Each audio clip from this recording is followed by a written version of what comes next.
ತಾಲೂಕಿನ ಕಟ್ಟಿಮಳಲವಾಡಿ ಗ್ರಾಮದ ಆದಿಜಾಂಬವ ಸಮುದಾಯದವರು ರಾಜಪ್ಪಾಜಿ ಸಿದ್ದಪ್ಪಾಜಿ ದೇವರ ಹಬ್ಬವನ್ನು ಸಡಗರ ಸಂಭ್ರಮದಿಂದ ಆಚರಿಸಿದರು.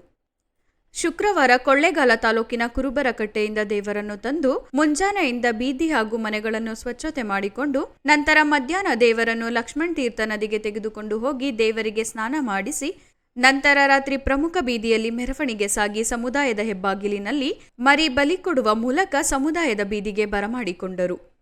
ಈ ಉತ್ಸವದಲ್ಲಿ ತಮಟೆಯ ಸದ್ದಿಗೆ ಮಹಿಳೆಯರು ಯುವಕರು ಹೆಜ್ಜೆ ಹಾಕಿ ಸಂಭ್ರಮಿಸಿದರು. ಶನಿವಾರ ಸಮುದಾಯದ ಪ್ರತಿ ಮನೆಯಲ್ಲೂ ಪೂಜೆ ಸಲ್ಲಿಸಿ ಭಾನುವಾರ ದೇವರನ್ನು ಕೊಳ್ಳೇಗಾಲ ತಾಲೂಕಿನ ಕುರುಬರಕಟ್ಟೆಗೆ ಕಳಿಸಿಕೊಡಲಾಗುವುದು ಎಂದು ಸಮುದಾಯದ ಯಜಮಾನರು ತಿಳಿಸಿದರು.